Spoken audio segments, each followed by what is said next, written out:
अशोकला मुंबईला जाऊन शिक्षण घ्यायची इच्छा आहे. अण्णांचीही त्याला सहमती आहे. ते हेरून तात्या आणि सुरेश अण्णाला जाळ्यात फसवण्याचा प्रयत्न करतात. माधवला हे समजतं. तो त्याचा तीव्र विरोध करतो. सुरेश आणि तात्या त्याला धमकावतात.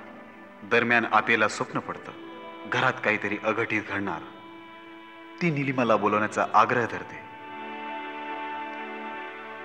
दुसरीकडे निलिमाचे वडील बाजरकरला आपल्या कटात सामील करण्याचा प्रयत्न करतायत.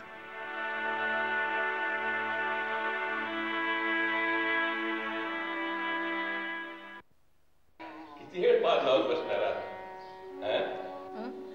देते ना. नाही, आम्हाला पान खायची गाय नाही बरं का. पण तुम्ही जरा विचारात पडल्यासारखं वाटलं म्हणून तू जाण. मी काही शिकली सवरलेली नाही विचार करायला. गैरसमज आहे तुमचा. आजकाल शिकली सवरलेली माणसं विचारानं अविचार करतात. पण तुमच्यासारखी संसाराच्या उन्हात केस पांढरी झालेली बाई विचार करताना पाहिली की वाटतं नक्कीच काहीतरी घडलेलं असणार. आम्हाला सांगण्यासारखं काय आहे? तुम्हासनी माहित नाही असं आपल्या संसारात काही हाय का? नाही, आत्ता बातूर तरी नव्हतं. प्रकार कोणाच ठाऊक. ही दिवाळी काही नेहमीसारखी झाली असं वाटत. तुमची नातवंड आली नाहीत म्हणून वाटत असेल तुम्हाला. काही अंशी खरं आहे. नेहमी दिवाळीत आपल्या घरी कशी मस्ती असते. लहान लहान पोरांची भांडण होत्यात, त्यांचे रुसवे फुगे असतात, हसणं खेदळणं चालतं. तर या वेळेला काहीतरी वेगळ्याच गोष्टीची चाहूल लागते असं वाटतं. वेगळ्या गोष्टी? वरवरच नाटकी तेवढ्या पुरतच वागत्यात असं वाटतं. कोण? माझी मुलं, दुसरं कोण. या गावात आम्ही मोकळ्या हवेत वाढलो. आमच्या बी संसारात उतार चढाव आले की पण आम्ही तोंड दिलं त्यांना अगदी समोरासमोर. तर या पोरांचं काही कळे नसतं झालंय. नेहमी हात चराखून समोर येतात असं वाटतं. अहो किती दिवस चालणार आहे हे? हा म्हणतात त्यांचा जायचा दिवस येईल. आप्पा आणि केशव तर केव्हाच गेले. आता सुरेश आणि तात्या गेले की पुन्हा आपलं रहाट गाडगं सुरू. तसं होत नाही आते. शेतात कुठून कुठून पक्षी येतात, बी टाकून जातात. त्याचं त्यांना काहीच सोयर सुचत नसतं. पण आम्हाला त्या बियाण्यांपासून उगवलेली रोपटी उपटून टाकावी लागतात, जमिनीचा कस वाया जाऊ नये म्हणून. काय झाले तरी काय? गेले 2 दिवस मी पाहतोय माधव सतीच्या तळ्याच्या काठावर बसतोय, पाण्यावर दगड मारत, आयुष्याचा इस्कोट झाल्यागत. अरे देवा, पुन्हा त्याच्या डोसक्यात काय संचारलं का काय? कोणीतरी निश्चितच बोलला असणार त्याला. पण तो मला नाही सांगणार. त्याच्या आणि सावित्रीच्या लग्नाला विरोध केला होता मी. लग्न नाही लावून दिलं त्यांचं. झालं गेलं गंगेला मिळालं. माधव आमच्यावर चिडला असता, आमच्याशी भांडला असता, तुमचं तोंड सुधीक पाहणार नाही असं सांगून घरातून निघून गेला असता तर ते आम्हाला पटलं असतं. आम्हाला दुःख जरूर झालं असतं. पण हे असलं भांडण आम्हाला समजतं. निदान जीवाला घोर तरी लागला नसता. पर यो वर्षात एकदा आमच्या समोर उभा राहतो, आमचे पाय धरतो. याच्या मनातलं किलमिश काढून कसं टाकावं हे आम्हाला समजत नाही. खरंच लग्न करणारेस तू माझ्याशी? का वेळ लागले की का मला? मी भातुकलीच्या खेळातलं लग्न म्हणतो. राणी आणि मी राजा. अरे हो, पण आपला राजवाडा कुठे आहे? गावातल्या उंच ठिकाणी शिंगरोबाच्या डोंगरावर. सावित्री, सावित्री मी माझ्या या हाताने भांडणार. भीती वाटते रे मला. खूप खूप स्वप्न दाखवतोस. स्वप्न नाहीये, मी भविष्य काय दाखवतो जो आपल्या दोघांचाच आहे. पण आपल्या दोघांच्याही घरातून लग्नाला परवानगी मिळणार नाही. माझ्या घरून विरोध झाला तर समजू शकतो, पण तुझ्या घरून का? काय ग सावित्री? सावित्री, सावित्री, सावित्री, सावित्री, सावित्री.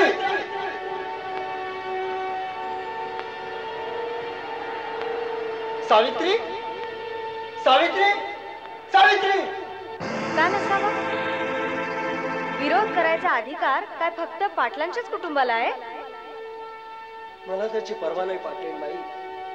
पण मला आहे, कारण मी सुद्धा त्या घरची होणारी सून आहे. परवानगी नाही मिळाली ना तर आपण पळून जाऊ, नाहीतर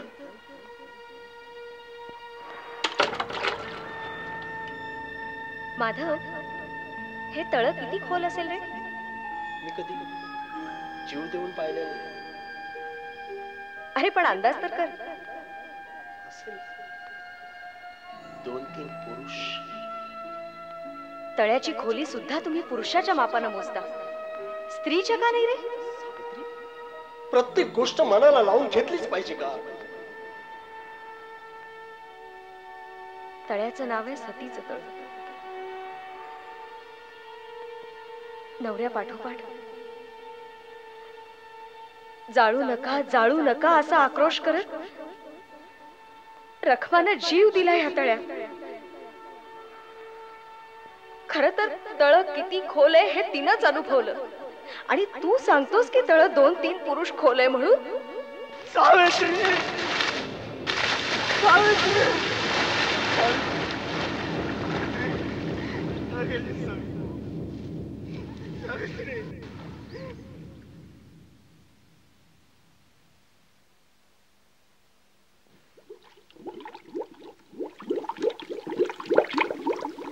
अगं मी जे काय करतोय ते अशोकसाठी आणि तुझ्यासाठीच ना.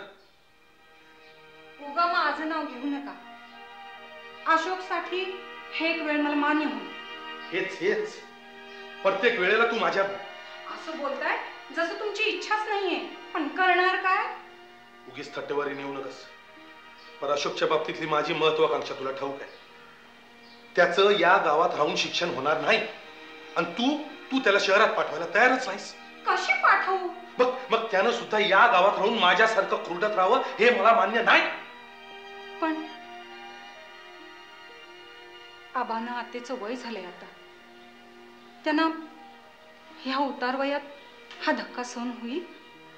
त्या जबाबदारीच्या ओझ्याखालीच माझी पाठ वाकली माई. आता ती मोडायच्या अगोदर मला माझ्या संसाराचा अशोकचा विचार करायलाच हवा. पण तुमच्या लक्षात कसं येत नाही? आबांना आते आपली माणसं आहेत. आणि मग सुरेश, तात्या, आप्पा ते काय परके आहेत? तसं नसतं ना तर अशोकचा मुंबईचा राहण्याचा प्रश्न निघाल्यावर सगळ्यांनी पाठ फिरवली नसती. अरे पण ते आता नाही म्हणतायत का? ते आता, पण त्यावेळी अगं माई, प्रत्येकाची अडचण असते ते सांगतात आणि तुम्ही विश्वास ठेवता. हे काय आहे माई? प्रत्येक वेळेला तुम्ही मला विचारताय, तुमचे शब्द ऐकवते. आता जमीन विकून शहरात जायची घाई झाली आहे तुम्हाला, म्हणून माझं बोलणं वाकड वाटतंय. त्यावेळेला आठवा तुमची भावंड कशी वागली होती ते, आणि तुमचा तळतळाट कसा झाला होता ते. अगं म्हणूनच मी सुरेश आणि तात्याला एक सावधगिरीची अट घातली आहे. कसली? व्यवहार पूर्ण व्हायच्या अगोदर त्यांनी अशोकच्या नावावर 5 लाख रुपये तरी ठेवायला पाहिजेत. आणि तुम्ही काय करणार आहात? मी हो तुम्ही आज शेती करताय. तुम्हाला आवडत नसेल कदाचित, पण तो तुमचा स्वतःचा व्यवसाय आहे. सकाळी उठल्यापासून तुमच्या समोर दिवसभराची कामं पडलेली असतात. पण जमीनच गमावून बसलात तर काय करणार आहात तुम्ही? का? अगं कारखाना असेल की. सगळ्या प्रश्नांची किती साधी आणि सरळ उत्तर शोधून काढल्यात तुम्ही. खरं सांगा, या कारखान्यातलं आपल्याला काही कळतंय? ती यंत्र, ती माणसं, त्या वस्तू यांच्याशी तुमचा काय संबंध? असं म्हणजे माझ्या समोर तू अडचणीचे डोंगरच उभं करायचं ठरवलंयस तर? असं नका म्हणू. अरे नाही तर कसं म्हणू? हा, आपल्या नवऱ्यानं जरा कुठं महत्वाकांक्षेचे पंख नाही पसरले तर ते छाटण्याचं पुण्यकर्म त्याचीच बायको करणार, नाही तर कोण? अगं आबांनी नकार दिला म्हणून काय झालं? मी तुझ्याशीच लग्न करणार. फक्त तू धीर धर. तू धीर धरू शकतोस माधव, कारण तू पाटलांचा मुलगा आहेस. पण मी एका गरीब दादूची मुलगी आहे. तूच सांग माधव, मी कशाच्या आधारावर धीर धरायचा? माझ्या, तुझ्या माधवच्या आणि या इथं शिंगरोबाच्या डोंगरावर उभे राहणाऱ्या आपल्या घराच्या आधारावर. अगं म्हणून तर वरकस जमीन मी मागून घेतली. तू जर तुझा शब्द पाळला नाहीस तर याच डोंगरावरून जीव देईन मी. बाई असं काहीतरी बोलू नकोस. गप्रे, मी काही जीव देणाऱ्यातली मुलगी नाहीये, आणि माझा जीव एवढा स्वस्त मुळीच झालेला नाहीये. नशीब माझं. आणि काय ग आज दादूला काय झालं होतं? जाम तिरपटला होता. काही नाही रे, दादूचं आणि देशपांड्यांचं जरासं भांडण झालं. त्याच गरमागरमीत घरी आले. देशपांडे काल नाही गावात आला तर भलताच धुमाकूळ घालून बसला. सगळ्यांच्या जमिनी लाटायला बघतोय म्हणजे काय? पैसा माधवराव पाटील, पैसा. ज्याच्या गुरमीत तुझ्या आबांनी मला झटकारलंय. सावित्री, त्या नकारानं तुला धक्का बसलाय खरं ना? नाही रे माधव, अनपेक्षित गोष्टींनी धक्का बसतो. तू जर गरिबाच्या कुटुंबात जन्म घेतला असतास ना तर तुला पदोपदी अपमान सहन करण्याची सवय झाली असती. आणि प्रत्येक अपमानासाठी आमचे लोक जर जीव देत बसले असते ना तर या गावाला 100 डोंगर आणि सतीच्या तळ्याची गरज भासली असती. सावित्री, सावित्री, सावित्री, सावित्री, जीव देणार नव्हतीस ना? का तू स्वतःचा जीव एवढा स्वस्त केलास? पण मला मरणी आत्मा देऊन गेली. आयुष्यभर पुरणारा गाव का करून निघून गेली. सावित्री, खर तर हे प्रकरण कुणाचाही अपमान न करता मिटवता आलं असतं आबा. तुझ्याकडे या विषयावर बोलतो तू कधी? अहो, या विषयावर बोलायला आपल्या घरात कुणी उत्सुक असतं का? पण खरं सांगू का आबा, ही काही भूत भूतकाळातल्या कपाटातच बंद असलेली जास्त बरी. ठीक आहे, ठीक आहे, पण त्याला म्हणावं त्याचा बाप 70 वर्षापूर्वी जन्माला आला आणि त्याच काळात त्या संस्कारात वाढला. तो त्याच्याकडून चूक झाली असेल, पण मला तरी काय ठाऊक रे की ही गदडी एकदम उठल आणि जाऊन जीव देईल. अरे त्याच्याकडे पाहिलं का की एकदम अपराध्यासारखं वाटतं मला. उसनं आणलेलं अवसान एकदम गळून पडत. अवसान गळून पडत. सावंत, आपल्याला रिफाईंड तेलासाठी प्लॅस्टिक डब्याचे डिझाईन्स करायचे आणि तुम्ही पिठाच्या गिरणीमध्ये दळायला तर तसल्या डब्यांची स्केचेस करता. मनोहर, 1 मिनिट, मला बोलायचंय तुझ्याशी. मी कस्टमरला सॉरी म्हणू शकत नाही. कशासाठी तुम्हाला पगार द्यायचा? Shut up. हे बघा, मी काही स्केचेस करून पाठवले. बघा, ती पाहून तरी डोक्यात काही प्रकाश पडतो का ते. रात्रभर जागून काम केलंय. सगळी कामं मी एकटीने करायची तर तुम्हाला कशाला ठेवायचं? इतकं कठोर बोलायची आवश्यकता होती? माझ्या व्यवसायात तू दखल न घेतलेली बरी. ओह, आय एम सॉरी. मर्यादेचा भंग झाला, पण राहवलं नाही म्हणून बोललो. मार्केटिंग एजन्सी माणुसकीवर चालत नाही. मी कुणाच्याही मेहरबानीवर व्यवसाय करत नाही आणि कुणावर मेहरबानी पण करत नाही. बस बस, कळलं. बरं, का थांबवलंस? जयसिंगपूरून काही निरोप? नाही. मग तूही काही चौकशी केली नसशीलच. रेणुका, या प्रकाराबद्दलचं माझं काय मत आहे ते तुला ठाऊक आहे? हो ना. माझ्या भोळ्या भाबड्या भावाला यामध्ये गुंतवू नये, हेच ना. पहिल्यांदा आपलं एकमत झालंय. आणि तू हे सगळं अण्णाला कळवलं असशीलच. त्यानं मला सल्ला विचारला. मग मी त्याला सांगितलं, प्रत्येकाने स्वतःचा निर्णय स्वतःच घ्यायचा असतो, जसा मी घेतो. मनोहर, तू माझ्या आयुष्यातला सर्वात मोठा अपेक्षाभंग आहेस. आता कुणी कुणाचा अपेक्षाभंग केलाय यावर चर्चा करणार आहोत का आपण? कुठलीही महत्वाकांक्षा अगदी दुरूनही तुला स्पर्श करू शकत नाही का? आपली एखादी इंडस्ट्री असावी. आपल्या कारखान्यात तयार झालेल्या वस्तू लोकांच्या घरोघरी वापरल्या जाव्यात आणि लाखो करोडो रुपये नफ्याच्या रूपात आपल्या बँकेत जमा व्हावेत. काय चुकलं त्यात? अरे, कॅपिटलिस्ट असणं, कारखानदार असणं यामध्ये एखादं पाप आहे असं का पाहता तुम्ही? मी याला पाप नाही म्हणत, पण दुसऱ्याचा वापर करणं याला मी पाप मानतो. कुणी कुणाचा वापर केला? तुम्ही करताय, अण्णाचा. तू, तात्या, सुरेश, बलराज. बलराज? बलराजला यात आणू नको. ओ, आर यू हर्ट? नॉनसेन्स. मूळ कल्पना माझीच होती. बलराज मित्र आहे माझा आणि सुरेशचा पण. त्याच्याकडे पैसा आहे. मग मी माझी चूक दुरुस्त करतो. तुम्ही वापर करताय अण्णाचा आणि बलराजचा. आणि यात पाप आहे. ऑब्वियसली. मग यात तू का सहभागी झालास? प्रश्न अचूक आहे. घरनं बरीच आहेत. एक तर आपलं घर आहे त्यापेक्षा जास्त विस्कटू नये अशी माझी इच्छा आहे. मला तुझी कीव येते. I pity you Manohar. Thanks. पण तरीही आपल्यामधली दरी वाढू नये म्हणून मी प्रयत्न करत असतो. कशासाठी? तुला इतकं वाईट वाटत असेल तर you can leave me. Renuka, नाते तोडायला 1 सेकंद सुद्धा पुरा असतो. मी तुझ्यासारखा प्रत्येक नातं नफ्या तोट्याच्या तराजूत नाही तोलू शकत. जाऊ दे, तुझ्या आवाक्याबाहेरचं आहे ते. पण एक गोष्ट लक्षात ठेव, काही झालं तरी मी अण्णाच्या पाठीशी असणार शेवटपर्यंत. अण्णा, अरे गेले काही दिवस मी विचार करतोय की आपल्या शेतातला ऊस तू यशवंत कारखान्याला पाठवतोस. नाही म्हणजे तू केलंस, योग्यच केलंस रे.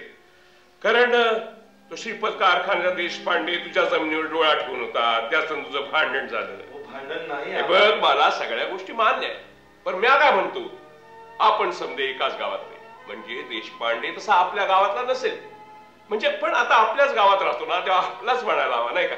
अरे वैर किती दिवस ठेवणार? शिवाय त्याचा सांगावा आला होता चूक पोटात घाला म्हणून. तेव्हा मी तुला काय सुचवणार होतो, यंदाच्या गळीत हंगामातला ऊस तू श्रीपत कारखान्याला पाठवून दे. तसं नाही आबा, पर मी काय म्हणतो, समजा आपण ह्या वर्षी ऊस नाहीच काढला तर? म्हणजे आणखी कसलं उत्पन्न घेणार आहेस? नाही म्हणजे आता आबा करायचं म्हणलं ना तर खूप काही करता येतं की. म्हणजे आणखी कशात हात घालणार आहेस तू? आबा सुरेश आणि तात्याने एक योजना आणली आहे. त्यांना म्हणावं त्यांची योजना स्वतःच्या शेतात राबवायची होती. आबा जरा शांतपणानं ऐकून घेणार का? तर सांगतो. बोल. सुरेश आणि तात्याने एक कारखान्याची योजना आणली आहे आणि त्यासाठी त्यांना माझी जमीन आमचं सरणार चढून तुम्ही आमचे ज्येष्ठ पुत्र आम्हाला मंत्राज्ञा देत आहे. आम्ही तुमच्यासाठी काय करावं अशी अपेक्षा आहे तुमची? का ज्येष्ठ पुत्राला मंत्राज्ञा दिला म्हणून आनंदाला ऊर पडून घेऊ? आबा अजून कशात बी काय नाही, मी तुम्हाला फक्त नुसती कल्पना सांगितली. हो, सुरुवातीला सगळ्या कल्पनाच असतात. त्या कल्पनाच्या सरणावर चढ होणार तुम्ही आम्हाला. हे बघा आबा, तुम्ही जर असा संताप करून घेणार असाल ना तर मग आम्हाला काही बोलायलाच नको. नाही नाही नाही, आम्ही संतापता नाही, डोक्यावर बर्फाची लादी ठेवून बसला. तरीच आम्ही विचार करत होतो, आमचे 2 दिवटे चिरंजीव कुठे गळ टाकून बसलेत. तुमच्यासारखा मासा गळा लागला नाही तरच नव्हतं. कसला मासा कसला गळ आबा? आबा मला देखील काही विचार आहे, मला देखील बुद्धी आहे. पण प्रत्येक वेळेला घरात काय बी निर्णय घेतला का झाला धर्मी कंप. बरोबर आहे बाबा, वयाला अपंग आहे आम्ही काय सांगणार? आबा जमीन काय मी कुणी परक्याला देतोय का? आम्ही 5 भावंड मिळून एक कारखाना उभा करतोय ना. 5 भावंड नाही, तू सोडून बाकीचे 4. तू शेतकरी आहेस अण्णा, तू शेतकरी आहेस. जमीन आहे तर तू आहेस. जमिनीशिवाय उकरड्यावरचा कचरा आणि तू काही फरक नाही, काही फरक नाही. हे बघा आबा, मला नाही तसं वाटत. हे बघा, व्यवहार पूर्ण व्हायच्या अगोदर ते अशोकच्या नावावर 5 लाख रुपये ठेवणार आहे. अच्छा, म्हणजे व्यवहाराची बोलणी सुद्धा झाली तर मग माझ्याकडे कशाला आला? आबा मी तुमची परवानगी मागायला आलोय. परवानगी? शरम नाही वाटत? कसले परवानगी मागतोस तू? माझं छाताळ फोडून आतलं काळीक चिरायची परवानगी मागतोस? परवानगी शिवाय बापाचा मुर्दा कसा पाडायचा या विवंचनेत आहेस तू? आबा आबा तुमची इच्छा नसेल ना तर? माझ्या इच्छा अनिच्छेचा प्रश्न उरलेला नाही. माझी परवानगी मागून तुम्हाला जमिनीत गाळायला निघालास. आबा जरा माझं ऐकून तरी घ्या. आबा हे बघ, हे बघा आबा, जरा जमीन मी कारखान्याला विकली ना तरी मी तुमच्या जवळच राहणार आहे. आमचं ओझं आहे की तुझी ताकद संपली. आबा जरा माझं ऐकून घ्या. नाही मला काय ऐकायचं नाही. आबा काय ऐकायचं नाही. माझी परवानगी तुला या जन्मात मिळणार नाही. आबा मला हात लावू नको. मला तुझ्या मदतीच्या आधाराची अपेक्षा नाही. मी तुझ्यासाठी